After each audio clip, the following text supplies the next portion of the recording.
پاکستان میں ایک بار پھر دہشت گردی کے بادل منڈلانا شروع ہو گئے ہیں۔ گو کہ توقع کی جا رہی تھی کہ طالبان کی افغانستان میں حکومت آنے کے بعد پاکستان میں دہشت گردی کے واقعات میں کمی آئے گی، لیکن لگتا ہے کہ کالعدم ٹی ٹی پی پوری قوت سے سرحدی علاقوں میں پنجے گاڑ رہی ہے۔ خیبر پختونخوا اور بلوچستان میں دہشت گردی ہماری سیکیورٹی فورسز، ہمارے دفاعی اثاثوں اور خصوصاً ہمارے سیاسی اور معاشی استحکام پر حملہ آور ہیں۔ اس سال 15 جولائی تک دہشت گردی کے 485 واقعات میں 812 افراد جاں بحق ہو چکے ہیں۔ سیکیورٹی فورسز کے 137 افسران اور جوانوں نے جام شہادت نوش کیا ہے، جبکہ 400 سے زائد دہشت گرد جہنم واصل کیے گئے۔ بے شک وفاق پاکستان کو ہوشیار اور خبردار رہنے کی ضرورت ہے، کیونکہ کے پی میں سیاسی اور سیکیورٹی لاوا پھٹنے کے قریب ہے۔ صوبے میں مسئلہ صرف بھاری اکثریت کی حامل وفاق مخالف پی ٹی آئی حکومت نہیں، بلکہ ریاستی نظام کو کے پی میں کثیر طرفہ چیلنجز کا سامنا ہے۔ صوبے میں ایک جانب دہشت گرد حملہ آور ہیں اور دوسری طرف پی ٹی ایم جیسے قوم پرست دھڑے ریاست سے نبرد آزما ہے، اور تیسری سرحد پار افغان حکومت ہے جو پاکستان مخالف قوتوں کی ہمنوا نظر آتی ہے۔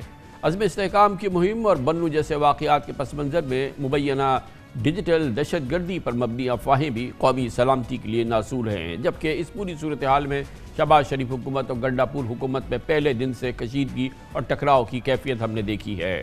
D G I S P R general Ahmed Sharif Chaudhry کی حالیہ پریس کانفرنس میں کہنا تھا کہ ایک سال میں 22,000 سے زائد انسداد دہشت گردی آپریشنز کیے گئے۔ بظاہر کے پی حکومت پر عدم اطمینان کا اظہار کرتے ہوئے ان کا کہنا تھا کہ فوج تو کئی بار علاقوں کو کلیئر کر چکی ہے، اب تعمیر اور ترقی اور لوگوں کی واپسی بہرحال سول انتظامیہ کا کام ہے۔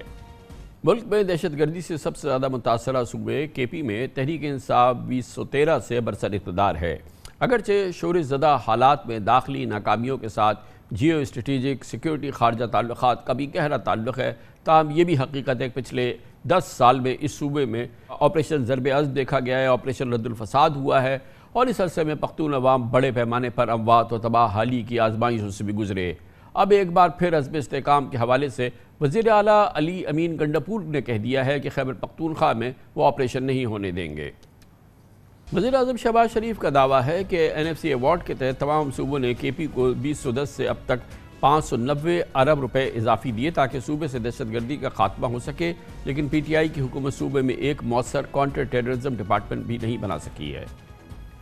انتہائی تشویشناک بات ہے کہ وفاق بمقابلہ کے پی کی صورتحال پیدا ہو چکی ہے۔ بجٹ میں صوبائی فنڈز کا قضیہ ہو یا صوبے میں بجلی کی لوڈ شیڈنگ کا معاملہ، وزیر اعلیٰ علی امین گنڈاپور شہباز حکومت کو اعلانیہ للکارتے نظر آئے ہیں۔ وفاق میں نون لیگ اور صوبے میں پی ٹی آئی کی حکومت میں کشیدگی ایسے ماحول میں جاری ہے جب کے پی انتشار کا شکار ہے۔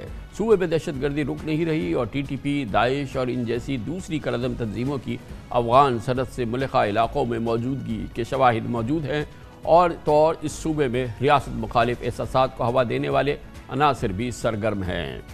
اس پوری صورتحال پہ بات کرتے ہیں، ایک ٹکنگ بام ہے، اور اس کے لیے ہم نے دعوت دی ہے کے پی سے منسلک انتہائی اہم شخصیات کو۔ خیبر پختونخوا کے ممتاز سینئر صحافی جناب مشتاق یوسفزئی ہمیں جوائن کریں گے۔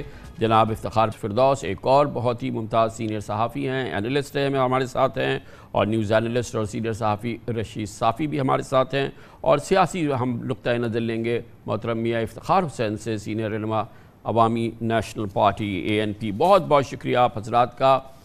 میاں صاحب، آپ سب سے پہلے فرمائیے گا، کیونکہ اگر ہم یہ کہہ رہے ہیں کہ کے پی ایک ٹکنگ بام ہے، ایک لاوا ہے جو بہہ رہا ہے، اور بہت ہی ڈینجرس سچویشن ہے، کیونکہ ایک طرف پولیٹیکل کرائسس ہے، دوسری جانب جو ہے وہ سیکیورٹی ایشوز ہے، تیسرے جو بارڈر کی صورتحال ہے وہ اپنی جگہ ہے، سینٹر اور پروونشل گورنمنٹ کے درمیان ہارڈلی کوئی کنیکٹیوٹی ہے، بلکہ ایک شدید مقاصمت کی سی صورتحال ہے۔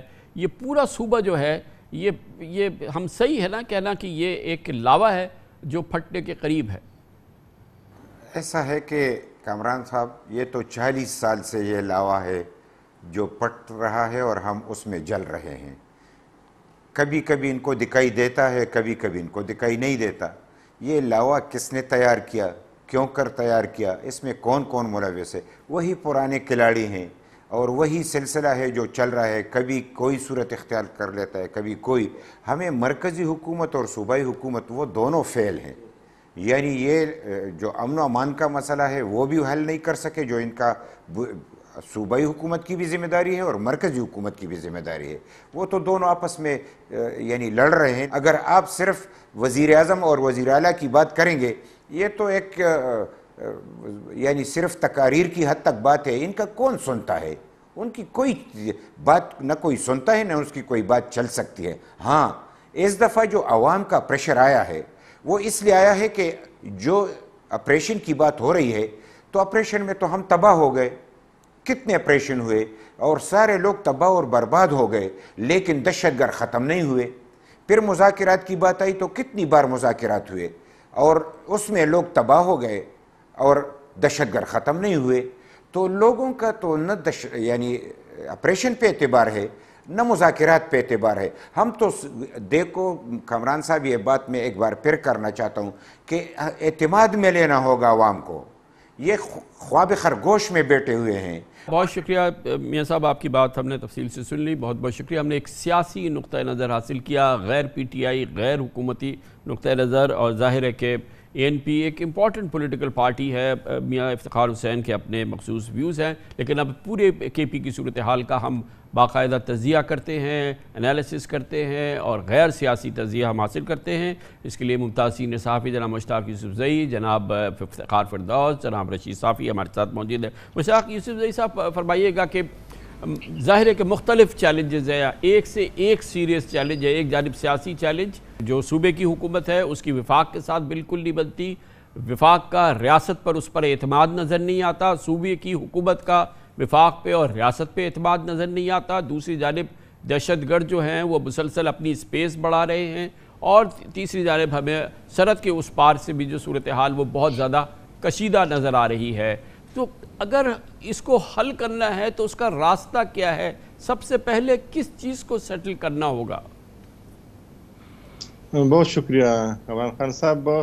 اصل میں اس وقت جو صورتحال ہے خیبر پختونخوا کی، میرے خیال میں جو 2007، 8 اور 9 میں تھی اس سے بالکل مختلف ہے. اس وقت یہاں پہ ٹیررزم تھی اور صرف قبائلی علاقوں تک محدود تھی، اور سارے جو پولیٹیکل پارٹیز تھے خیبر پختونخوا کے اور پاکستان کے دیگر علاقوں کے، تو وہ اس بات پہ متفق تھے، وہ پاکستان کے اداروں کے ساتھ متفق تھے، ان کے پیچھے کھڑے تھے کہ ان کا خاتمہ ہونا چاہیے. اس وقت صورتحال بالکل مختلف ہے. یعنی آپ دیکھیں کہ تقریباً 1 درجن سے زیادہ ملٹری آپریشن ہو چکے ہیں، اور جو 2014 میں ضرب عضب آپریشن جو لانچ ہوا تھا شمالی وزیرستان میں، تو اب تک جتنے بھی یہاں پہ ملٹری آپریشن ہو چکے ہیں یہ سب سے بڑی اور مؤثر ملٹری کارروائی تھی، اور اس پہ کافی کاس بھی آیا تھا. لیکن اس کا فائدہ یہ ہوا تھا کہ پہلی مرتبہ، پہلے جب آپریشن ہوتا تھا تو اگر باجوڑ میں ہوتا تھا تو وہاں پہ جو ملٹنٹس تھے وہ مومند کے علاقے میں جاتے تھے، مومند سے پھر خیبر جاتے تھے، تو اس طرح مختلف علاقوں میں یہ لوگ ڈسپلیس ہوتے تھے.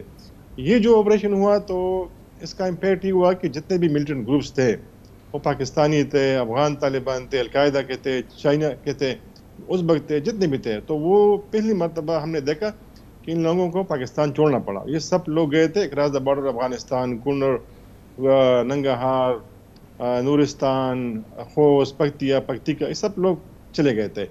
اب جب 2021 میں ان کے ساتھ بات چیت ہوئی تو تقریباً کافی لمبے عرصے کے لیے سیز فائر ہوا، اور تقریباً 1 سال پہلے جو یہاں پہ رپورٹس تھی جو بریفنگ ہمیں دی گئی تھی تو بتایا گیا تھا کہ اس سیز فائر کے دوران تقریباً 6000 سے لے کر 8000 تک ملیٹنٹس یعنی پاکستانی طالبان واپس آ چکے تھے.